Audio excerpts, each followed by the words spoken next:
Happy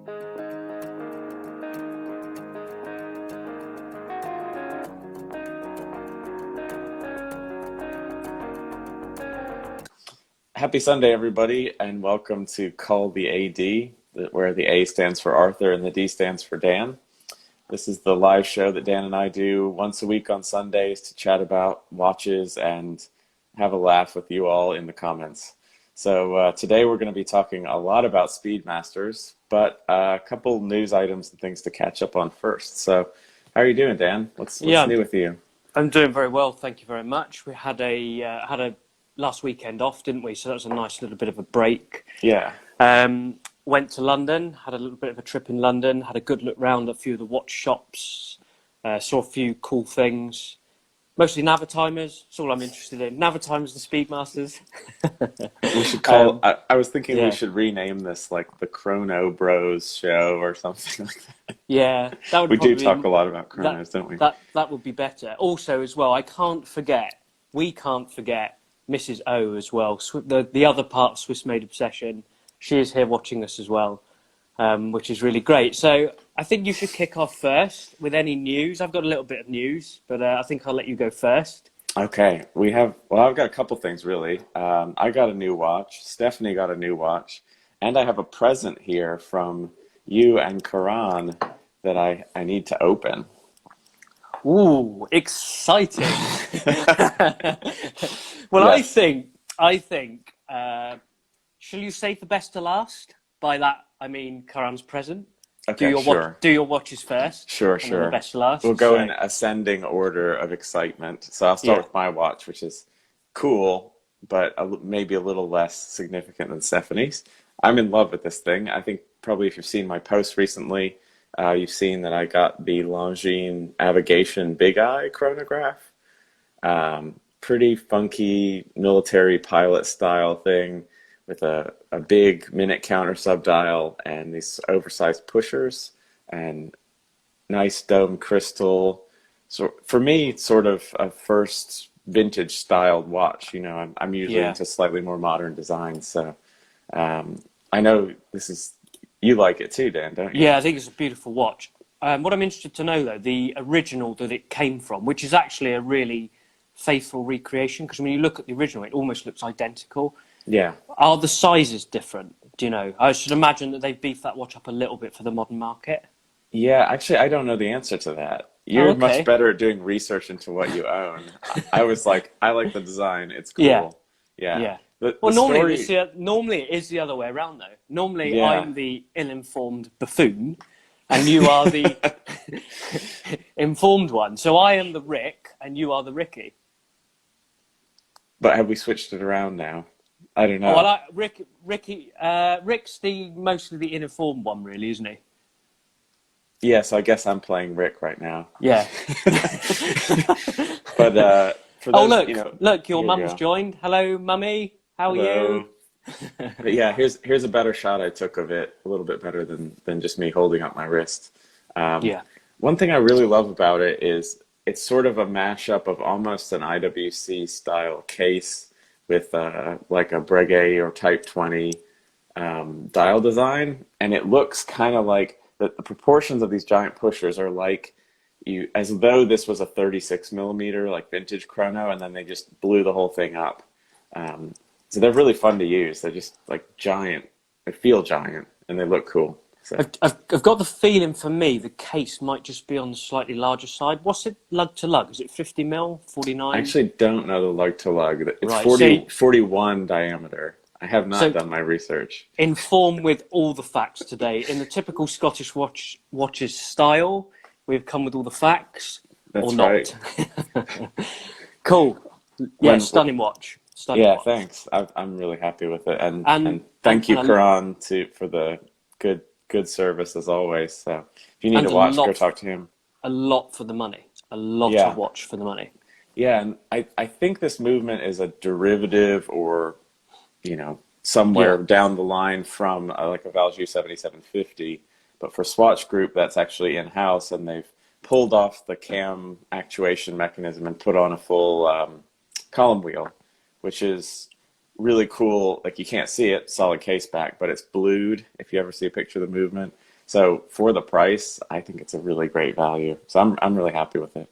And I think I'm reading some of the reviews in the past. I think that was like the only complaint of some people is they wish it had a display case back, just because of that column wheel.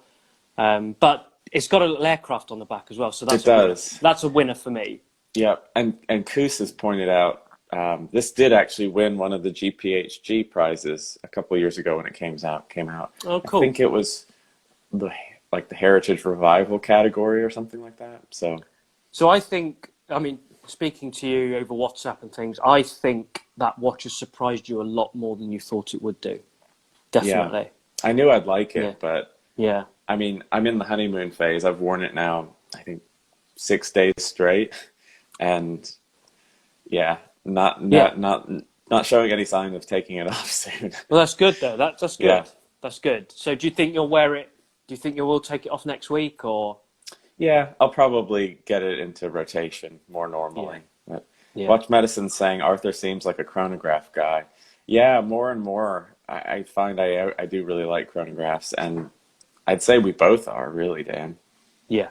Yeah. Definitely. Okay, so the next piece, which I'm very excited about for you to talk about as well, which is Stephanie's new watch. That's right. Which I don't know if anyone has seen. I'm sure some people on here have seen already, some people that won't have. So, yeah. If you don't know, my wife Stephanie is more popular on Instagram than I am. She is, and Dan is.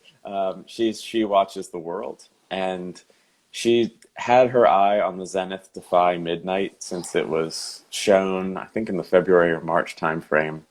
And I had placed an order for this, and Karan was ordering it in, and he just offered kindly to throw that watch into the box as well when he was shipping it my way. And for Stephanie, this was a reward for a promotion she got at work, and I think she's done amazingly. Let me flip this around and show you a picture. Yeah. So this is a steel Zenith Defy, whereas the men's are titanium, and it's got this beautiful gradient dial that goes from blue to black, polished center links, a really amazingly finished bracelet, and comes with 3 straps that are all quick release with a button press, so you can sort of reinvent the look of this watch super easily. It's a really stunning piece in person, and I'm really happy for her. She's totally in love. And a brand that's just not really, I felt, given enough credit for what it does. Yeah, I agree. Yeah. This is their in-house elite movement, which this has got a sapphire case back, and you can see it's really, really nice to look at. Yeah, it's a stunning piece. I think they knocked it out of the park with this one. So yeah, but your next piece, Surprise, I think is going to top it personally. Yes. So yes. So if we could see that, fantastic. And while you are getting the next said piece, we talk about Karan a lot on here. Karan is a very nice gentleman.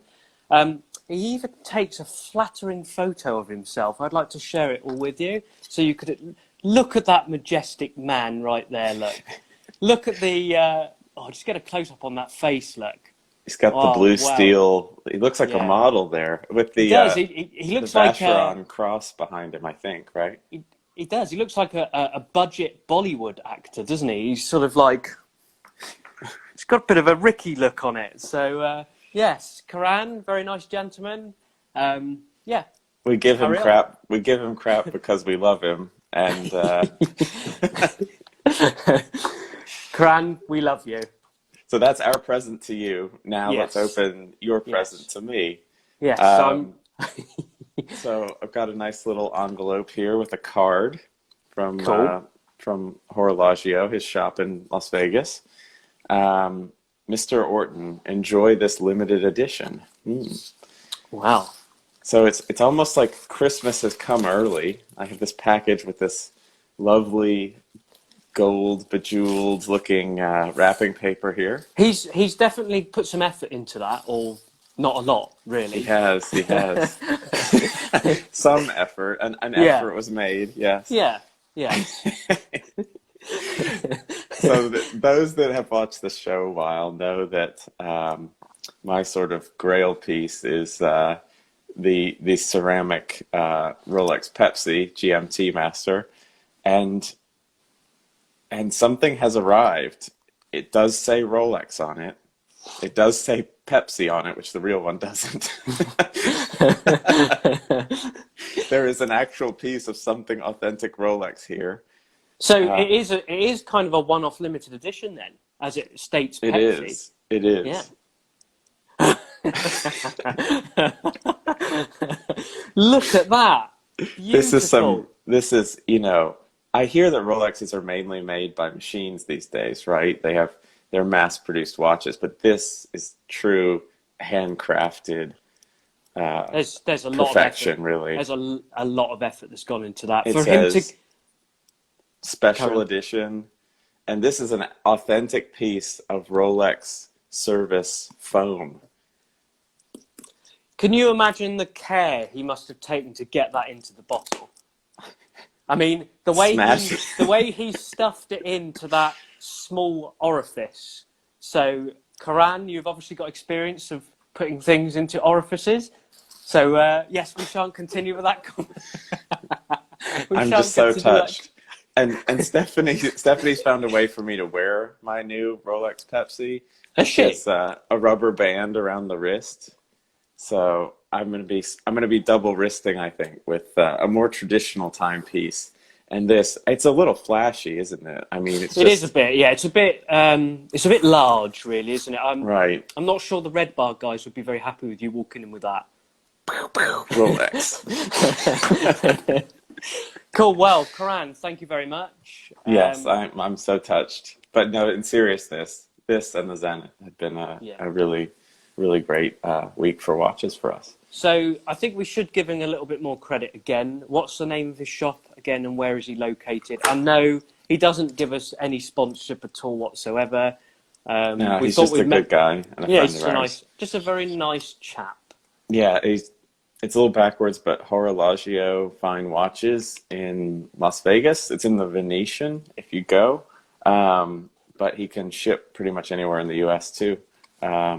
And has been really great to us in terms of service and selection, and can get most watch brands for you too. So there you go. And Max says in the comments, DC Watches says it's smaller than the Panerai though. I'll have to do side by side. It's close. He's got a point. Cool. So we shall move on. In London. Oh no, before I carry on to that, I just thought I'd quickly mention Fratello. They do their Sunday morning showdown series, which is quite cool. And they did one this morning on the Blancpain Air Command and the Breguet Type 21. And I thought it was very cool, and I knew that you would find it very hard to vote. So basically they do a comparison. They kind of fight it out between the two. And at the end of the article, you can vote. And have you looked at the voting results already? Have you looked? I voted, and it was very close. Yeah, it is. It's very close. I expected the Air Command to be ahead, but it's actually very, very close. I want to show pictures for those who may not know these watches by heart. I never realised the Air Command existed until we did one of these shows where you... I think we did a watch. You did pick it, and I'd never seen one before. There's the Air Command. They only made 500 of them, hadn't they? That's right, which I think is actually more than they originally made when it was a prototype model. Yeah. So the prototype model was never available to the public. It was only a US military thing. Is that right? I think so. Yeah, I believe so. And I think Ben wrote this article, or part of it, and I think he said there were very small number produced. I think it might have even been 12, something like that. I love this though. This rotor. I love the fact. Obviously, it's a propeller, so that's going to be instantly great for me. And I love the fact that the rotor is kind of mostly missing, so you can appreciate the whole movement. Right. The actual weight is just out here on the edge, connecting those two propeller blades, which is really cool. This is, I believe it's the original and the new model together. And then the Type 21, which is another favorite of mine. So this was hard. I actually picked the Air Command, and let's see if we go down here in real time. Let's see how the voting's going. What did you pick, Dan? Did you vote? Yeah, of course I voted, and I picked the Air Command because I think the Breguet is a little bit fussy. Like they did actually explain it very well in the article. Like some of the numerals are a little bit, they don't match others, like on a subdial compared to what, and the main numerals are quite large. I know that's for legibility, of course, for a pilot, and I don't like the little diamond on the hour markers. I'm not a big fan of those, but with that said, it still is a cool watch. It's a lovely watch. It is, yeah. So I went for the Air Command because of that kind of faux patina. it's just a little bit more delicate look to it too, design wise. Yeah. Ben's saying that the voting is 49 to 51% to the Breguet leading. So go cast your votes, actually, if you have a strong feeling about it. Yeah, read the article. It's really good. They've got. Do you know what, you guys? You pump out some articles. There's a lot on there, and quite frequently you're doing a lot. So it's I'm struggling to keep up, but I think it's fantastic. I think it's very cool. So no, they're great. I like these head-to-head ones too, particularly. Definitely, it's a cool idea. So, okay, so I'll quickly go over London, what I tried on, a few pictures. I don't want to drag it out too much because we want to get onto the main subject. So, Speedmasters. Coos, you will be excited. So I tried on a Bolivar Lunar Pilot, as you can see there. I tried the polished one, which I didn't even realise they did a polished case. I thought they were all brushed cases. Yeah, but, I thought so too. Yeah, so that was quite cool. I tried on this, Rick will love this, or I think he will like it. I tried on this crazy Citizen. It's huge, a huge diver watch. But I did really like it, and it is really I wouldn't have thought that was your style. Yeah, no, I like it. It's cool. I have got a thing for these massive divers, even though I've got chicken wrists. Hold on. Did you just say you have a thing for massive divers? Ooh. Panerai time. Panerai. No! It's the answer to all your deepest, darkest desires, Dan. No, you just won't admit it. Cushion case, boring design. No. Don't get Rick started. Look, he barely stays on here for 5 minutes, and he's still here. So let's just try and keep him interested. Well, I'm reeling him in with the Panerai talk. That's what's going on here. He says you're wearing it on your ankle in that shot. My pinky. I tried the Blue Dial Premier, which is amazing. Absolutely love it. I think Karan's got that watch. The Endurance, he does, yeah. It's yeah, beautiful. The Endurance Pro, not my thing. The Salmon Dial Chronomat. Ben's got the limited edition 250 French Tricolore version. 765 Avi, the gold one, which was amazing. It was beautiful. The Pan Am. It's only the 50 millionth time I've tried that on. Another iteration of Navitimer.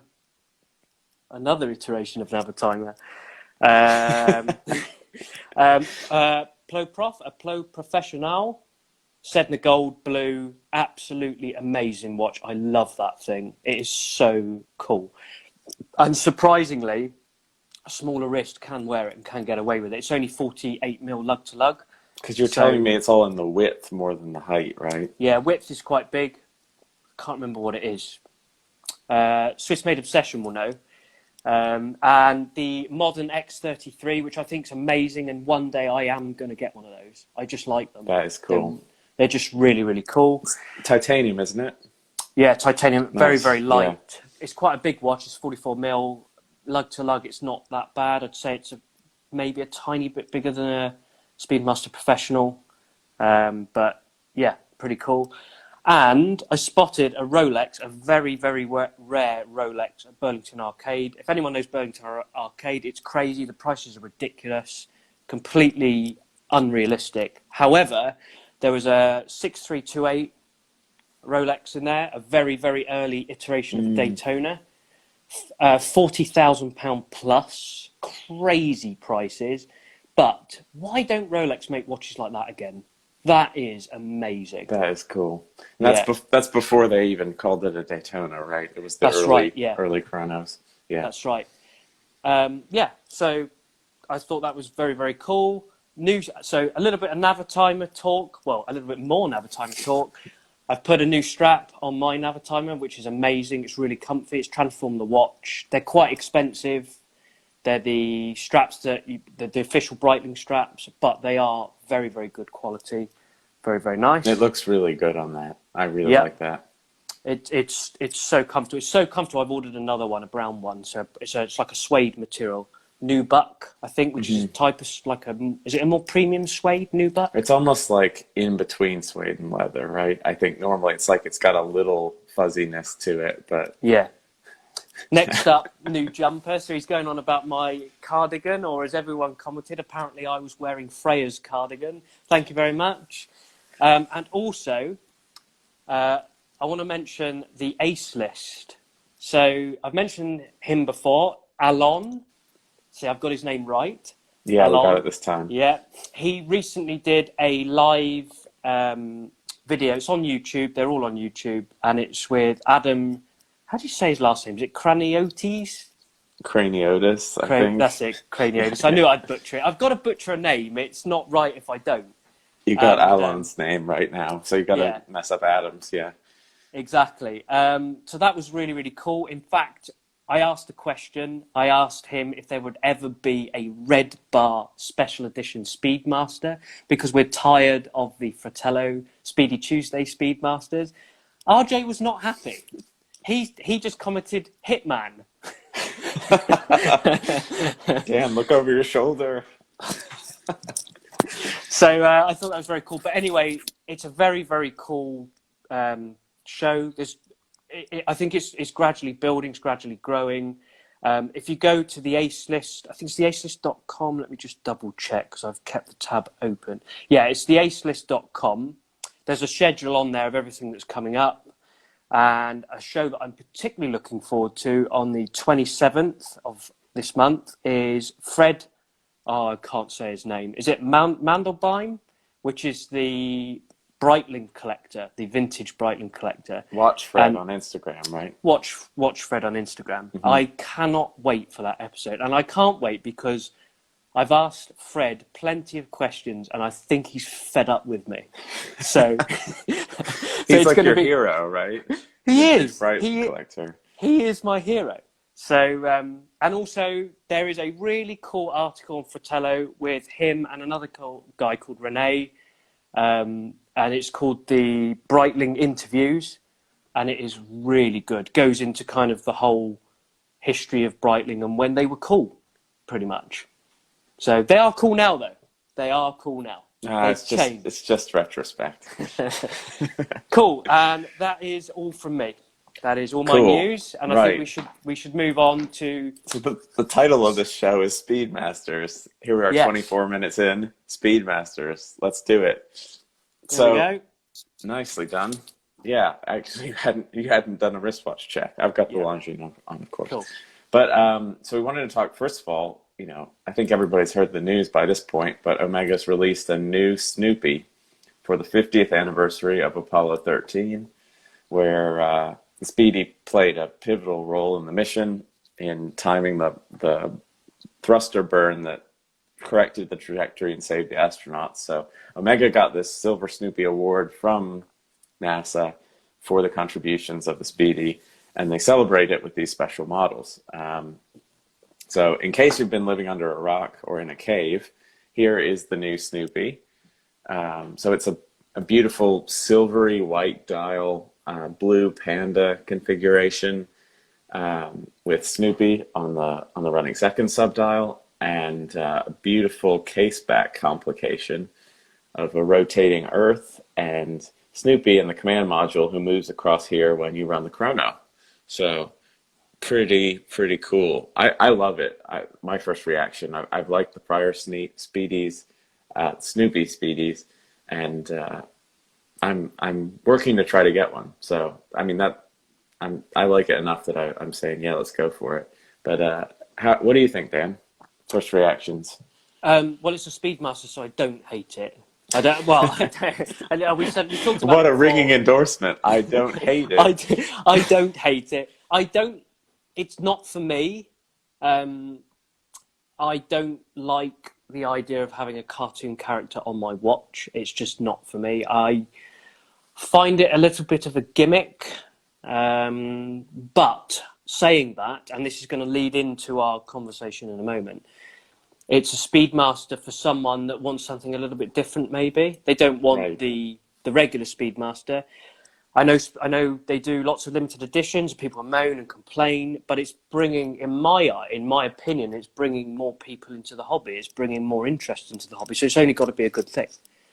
So yeah. And I don't prefer the Mr.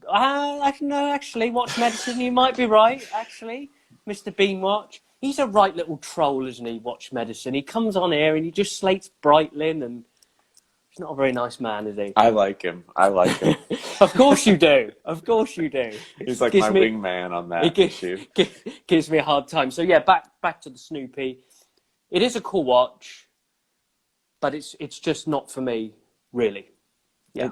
And I guess it depends upon how you approach Speedmasters, right? Yeah.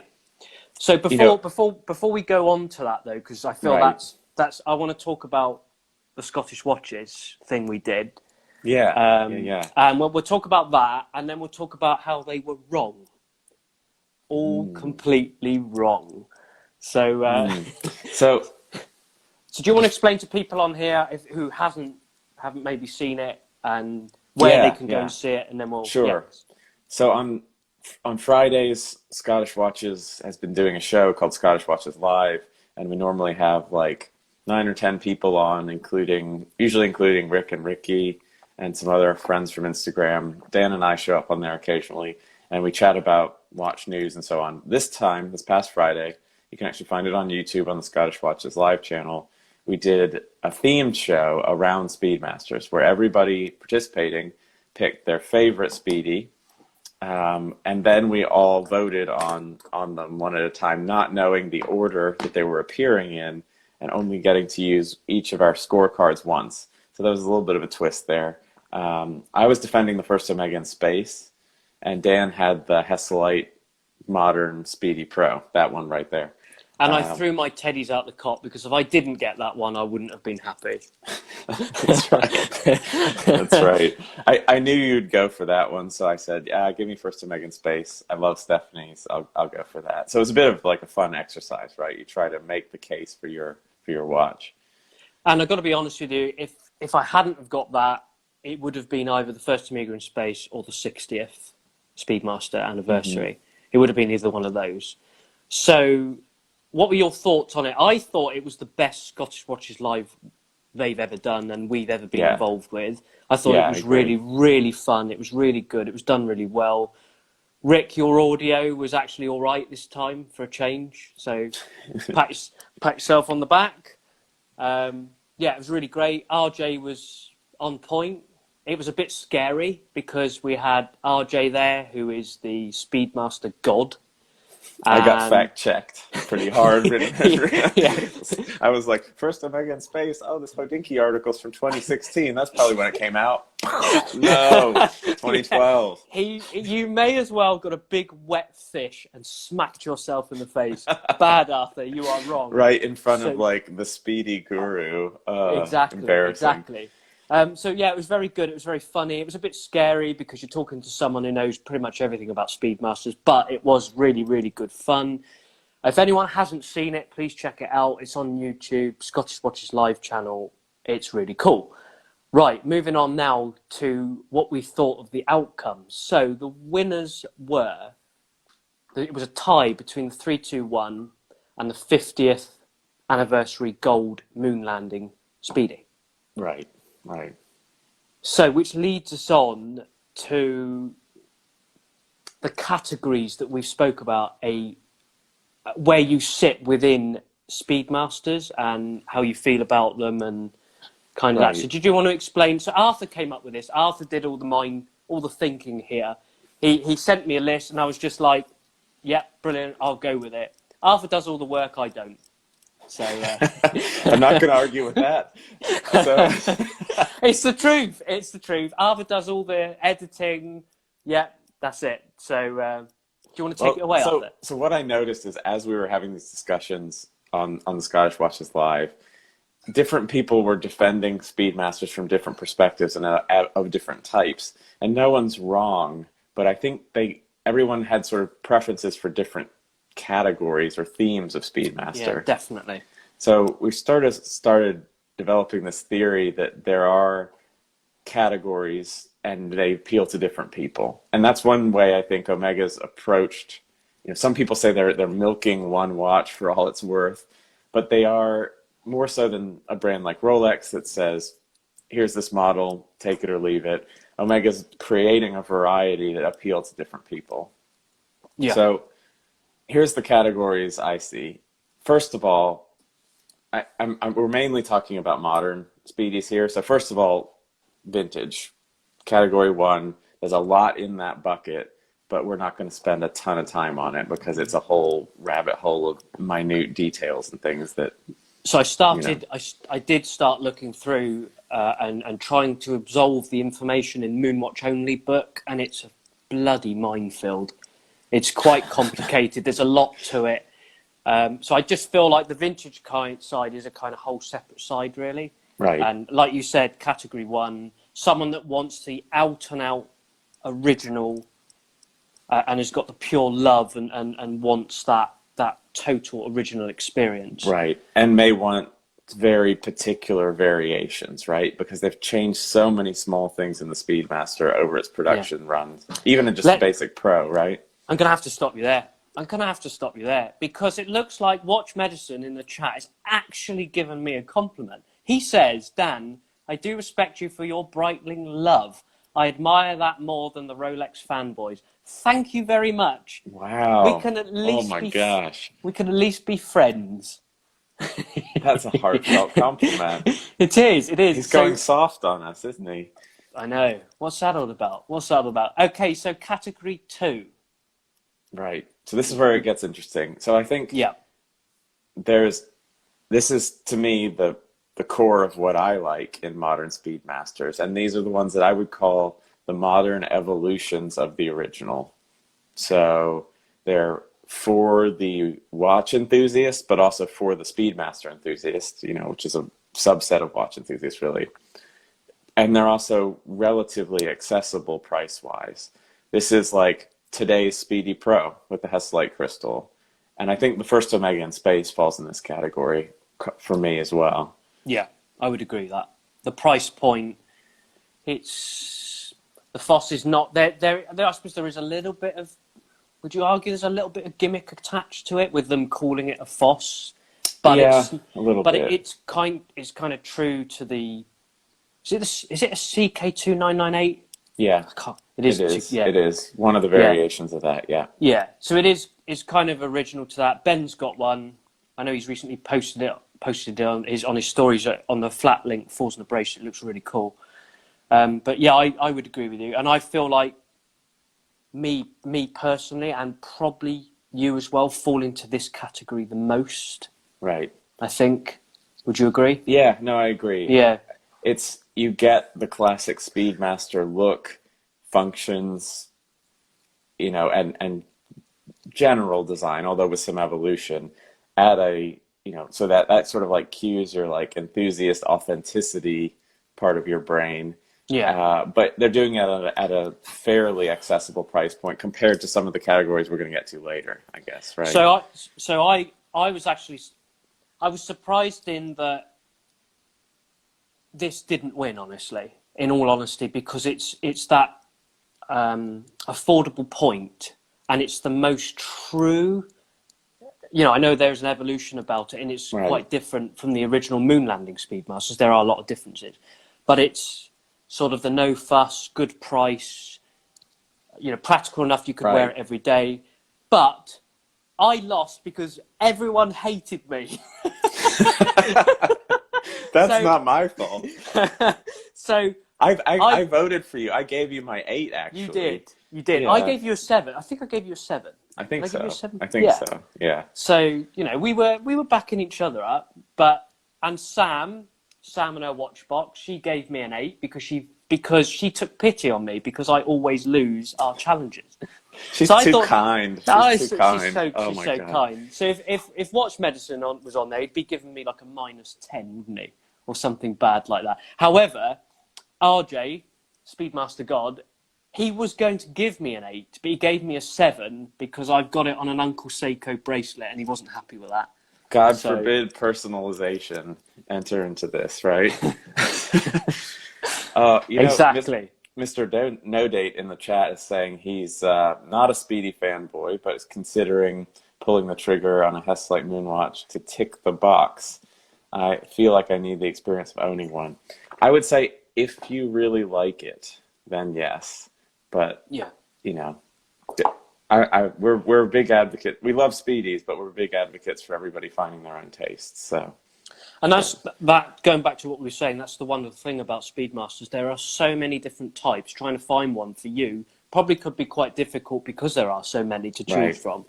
And obviously there are different price points. However, I feel like well, I tell you what, actually, I will say this: the Hesselite at the moment is a bargain, and it's all about to change. Well, that's all I'm going to say. Yeah, hold on to your butts, everybody. Yeah. So We have noticed that Speedy prices, on a whole, in general, are climbing gradually. They're not going like crazy, are they? But right, but just the very slightly vintage one, even the yeah, very slightly vintage. So they did a 3570, same as this. It was a 96 year with the tritium on it, and the prices are just going up. They're just going up. it's kind of So crazy. yeah, So this category is probably the enthusiast entry point into Speedmasters, and you could be completely content just stopping there, right? That's what I've done so far. yeah. But the new Snoopy is in the next category, and I'm hooked. I love it. So But I feel like for you've gone to that point where you've satisfied that kind of original Speedy love, and you've now gone right. What's completely different? What's yeah, something that's going to be a different take on it altogether? right. So this And that's category. Sorry, carry on, Arthur. Carry on. yeah. No, I sorry. was doing Yeah, a Rick, and I was interrupting you. I was doing a Rick. Sorry. I would say the next three categories often are like second, third, fourth, fifth Speedmasters for people, with the exception of one. So we'll get there. So first category was vintage. Second was sort of modern evolutions of classic designs and the enthusiast entry point. The third category, the label's gonna sound bad, but I love watches in this category. I would call the gimmicky models. And you don't mean that disrespectfully. Not No, you just mean let's change it to the fun models. The fun yeah, models. right. Yeah. So this is where all of the limited editions fit in. I would say anything with a picture in the sub-second or the running second subdial falls in this category for me personally. The Snoopies are here, the Ultraman, the Speedy Tuesday, Olympic models. Olympic limited editions, Yeah. Apollo 11 See, 50th with Buzz's butt coming down the ladder. I'd like to just quickly touch on the Olympic models. I think they're going to be collectible in the future because you have a different iterations of wacky colours. One of which I really love, and I know Swiss Made Obsession. He likes the one nicknamed the Rising Sun. It's the white dial with the red bezel, which I do. I think it looks amazing. And there's cool. another one that I love with the silver dial and the green bezel with the gold outline and the gold outline yeah. on the subdials. And it does say Tokyo 2020 on the back. They did a limited I think they did 55 collections of all of them together, and then they did them separately as well. I don't know how many they did separately, but it says 2020 on the back of the case back. So I do think they'll be probably collectible in the future. I can see it going either way, and I think Watch Can you? Medicine's thinking about the other way. Either, often weird things or like errors become valuable or collectible, right? And like obviously the Tokyo 2020 Olympics didn't happen this year. I could also see them being dismissed as just irrelevant and maybe, at least for some time, having very little extra value. Maybe the people would come back around to them. I just don't know if and when that would be. So Maybe not. Maybe like Milch Medicine said he disagrees with me. That's fine. Mr. No Date he thinks I'm talking a load of crap. Fair enough. I mean, how much time are we talking? It could be, 10, 20 years. They could be quite collectible. I'm not saying tomorrow. Right. I do think eventually they will be because they're quite a limited run. Who knows? Who knows? Yeah, we'll see. But Yeah. I do think those fall in this category of the fun models, Yeah. right? Yeah, They're of course, they're yeah. like color, limited edition, subdial pictures, and I think the new Snoopy is the latest addition to that category and is my favorite. It's a good. I don't think anybody's bought anything in this category as their first Speedmaster. Maybe like the Speedy Tuesday, or for its desirability, a Snoopy if someone could get their hands on one. But to me, they make great second, third, fourth, whatever Speedmasters. Yeah. I think you have that element of people where they find the most Speedmasters a bit regular and a bit boring. I get that, I understand that, and they want something that's completely different and a bit fun, and they want to get into the Speedmaster game. So this is probably what they would go for. Yeah. The fun category. Yeah. So definitely. we've got vintage, modern evolution of classic designs like the Pro and the first Megan Space. We've got the fun models or the gimmick models, depending upon which way you want to look at it, with all the limited editions. Yeah. Then I would say the fourth category for me is the modern updates or modern takes on a Speedy. This is where, to me, anything with an automatic movement fits in, especially, the modern ones being coaxial automatics. Anything with like the moon phase complication added, and anything with the ceramic cases. So the Speedy Racings fit here. Any of the coaxials, the moon phases, the dark sides of the moon, the gray side of the moon, the whatever side of the moon. And I think this may appeal to people that are watch enthusiasts, but not Speedy purists. That's sort of my take. I think the Sapphire Sandwich Watch Medicine would probably fit into that as well. Would you say, Arthur? It's sort of borderline, right? Yeah, it's borderline between model evolution and your modern updates, really. Right. I would say. I suppose it depends on how you look at it as a person, really, and what you want. Right. So is it the Apollo 8? Is it 8? The one... The black ceramic with the yellow accents that Ricky's got? Yeah. Yeah. Would you place this into 4? I would, yeah. Yeah. I would. Yeah. Okay, cool. Cool. And the fifth category would be ultimate enthusiast models. So that'd be like the 321, the Ed White, the gold Apollo Speedy, the 60th anniversary, which I have, although it's priced quite low in comparison. So I think it could be between maybe 2 and 5, would you say? Between modern evolution, because it's an updated version of that. Right. But at a slightly lower price point. Just when you compare it to like the 321. It's still expensive. But it is a true, I would say it's a true like enthusiast model, right? I mean, you're deeply into Speedmasters, and that's one reason that watch appeals to you so much, but I haven't seen any sort of casual Speedy fans buying that watch. You know what I mean? No, exactly. Yeah. So Mr. No Date, he thinks that the Sapphire Sandwich falls into the first category. You mean the second category? The first category is vintage. Yeah. So you won't hear. You probably won't. I don't think you were in at the conversation at that point. And then number 2 is your modern evolution. So yeah, that's fair enough. Yeah. I would probably agree with that as well. It's just like a modern branch of some subset of that.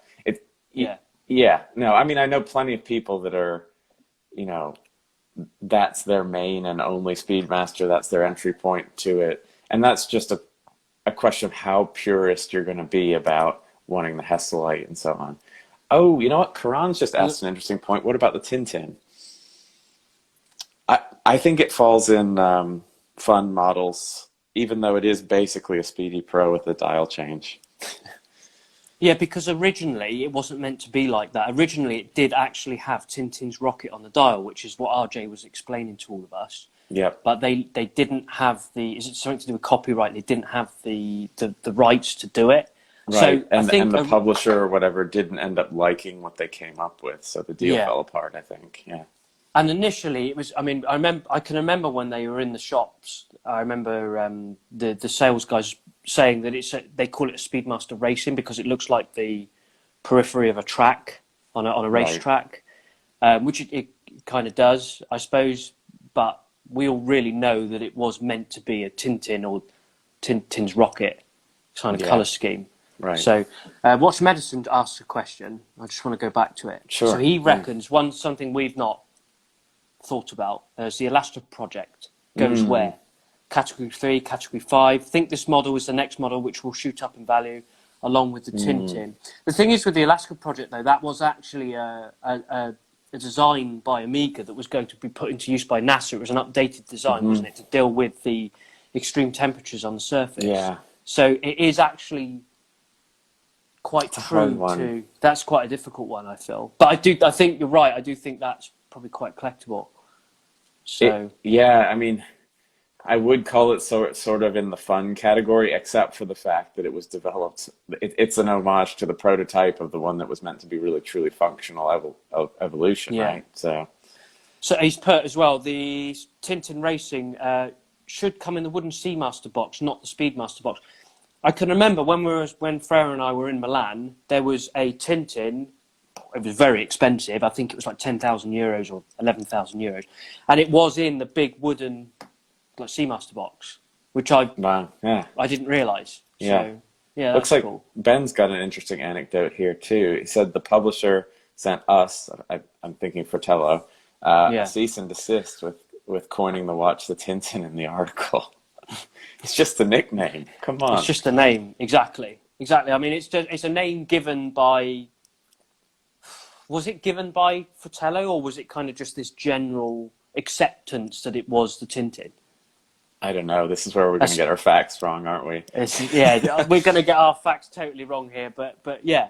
You don't see like DC Comics telling people to stop calling the blue and black GMT Master the Batman. No, you don't. You know what? It is funny that DC and Marvel are mixed in those nicknames because the Hulk's a Marvel hero and Batman's the DC. Yeah. Is that Rick still? That sounds more like Ricky now, doesn't it? That sounds more like Ricky that's come on here. There's just been some expletives in the comments. Yeah. All right. So the ultimate enthusiast model then. So I feel like they're the models that you really buy along with vintage maybe as well. Because I know DC watches, he's all about vintage. He doesn't really care about. He does care about the modern stuff, but his love is for the vintage side of things. Right. So be prepared for them to break all the time, Max.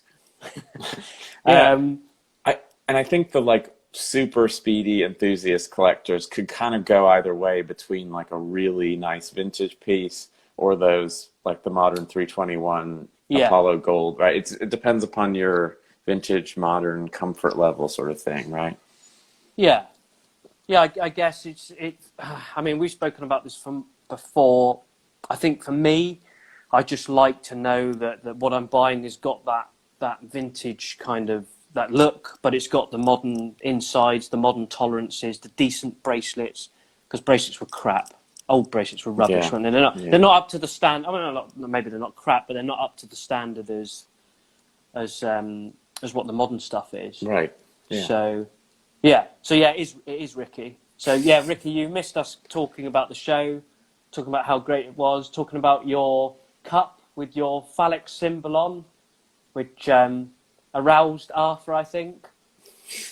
I think we need a limited edition Speedy with that on the running second subdial. Yeah, well, there is already a phallic symbol at the top of a Speedy, isn't there? I mean, Ricky went on about it ages ago. And apparently it's one of those things that once someone tells you, you can't unsee it. Right. So, it's a little more obvious when you run the chrono second hand and it moves out of the way, right? Yeah. It's like I saw a skip and then I just think of Panerai. I just thought the likeness was so much like each other, like a bin or a skip, something you put rubbish That's a very into. British term. I'm like, what the hell is a skip? I knew you'd been confused then. I knew you're like, what the hell's a skip? What's he on about? It's a dumpster, I think we'd call it, probably. Right. Yeah, okay. The likeness is uncanny, don't you think? The what likeness? Sorry. between a Panerai and a Skip. They look so similar to each other. Actually, I'd say the Flow Prof looks more like a dumpster. It's about the Yeah. same shape too. So Really? okay, So you are Swiss Made Obsession is not going to be happy with you. Not at yeah, all. that's fun. I have my own opinions. Thank you very much. So Kranz put he likes the hologram dead center on the Hesselite. Yeah, Yeah. it is cool. Okay. It is cool. Someone was asking us here, what's everyone's favorite Speedy? How about this, Dan? Price no object. You can have one Speedmaster. What would you have? And that's vintage and anything, literally anything. Yeah, Bloody hell. and you can't resell it. So don't just get some amazing vintage example so that it's expensive or whatever. And you've got no other Speedies. It's just kind of your one Speedy, your one Yeah. collect. Your what? Right? Okay, it's this one. It's this one. Yeah. No doubt about it. 100%. Modern Hesselite Pro. Yeah, because mine gets abused at work. It And you want to keep using it that way, and that's the right Yeah. watch for that, right? yeah. Yeah. Yeah, it gets covered in hydraulic oil. It gets knocked around. It gets covered in aircraft sealant. All sorts of things. I mean, I send you pictures of it being submerged in hydraulic oil, and you're like, Yeah. oh. Look, but it can take it. Yeah, sorry, carry on. Karan has actually said his favorite is the one you have, the 57 reproduction. That's Yeah. cool. Look at him agreeing with you. That's amazing. Yeah, everyone screenshot it now for proof, just so we can all know. Ike made this, says Buzz Aldrin's Speedy, like the actual one. That's the one that went missing, right? Yeah. I think Yeah. it was Buzz, or maybe, yeah, I think so. Yeah, it was. Yeah. I think I would, jeez, if I had to have one, I think I'd price no object. I think I'd probably have the modern 321. You I would. would. Right. Yeah. Yeah. But you're again, that suits your work style, what you do every day. Right. And And I'm manual labour. I'm at the bottom. You're at the top. I'm the elitist white collar office worker. Yeah. Yeah. Yeah, I think for me, like the perfect three would probably be like the modern Hesselite Pro, the new Snoopy, and the new 321. But the new 321, I'm sure it's amazing, and I know what Dave says about the build quality and everything when you see it in person. It's just really quite a lot of money, you know? And I think you have to be a true, utter, mega Speedmaster fan to do that. And be a complete baller like RJ and Dave and just buy 30-odd Speedmasters, which is what they've got, is it? With Dave's like 33 and RJ's 30-odd or whatever. I mean, Right. that is real dedication and love, isn't it? To You work up to that one, right? Yeah. For them, that's totally worth it because they're so, such enthusiasts on the Speedmaster as a model too. So Yeah. So Yeah. Karan's just gone back and said he hates the Pan Am, so Navitimer Pan Am. Yeah, so he's just back to where we started again. Yeah. Thank you, Karan. Thank you very much. he's also put in. This isn't even a question. He says, "So you show my pout Bollywood style, but where was Pete Sampras?" That's a joke for another time, isn't it? There's Yeah. a joke for another time. We've only got 5 minutes left, so yeah, we'll leave that one to next time. I think I have a feeling I need to show this picture again because it's so fantastic. Karan, you must be so pleased with yourself. Look at him. It's a handsome man. He is. And also, again, I thought I'd just pop it up because it's funny. It makes me laugh. There he is. I love gold, yay! That's RJ as gold member, right? Yeah. Yeah. So it was really fun, really cool show. Please check it out. Everyone, please comment on YouTube what you thought about it. I think the Scottish Watches, that kind of theme's going to stay, that kind of theme, because it seemed to work really well. It was fun. Yeah, it was really funny. Yeah. So I mean, if you're watching this, you probably love Speedmasters. And if you haven't seen the Scottish Watches Live from Friday, check that out on their YouTube channel because that was fun. And Dan and I were on it, so even if you hate everybody else, we're there to make it better. I was the VIP guest, not RJ.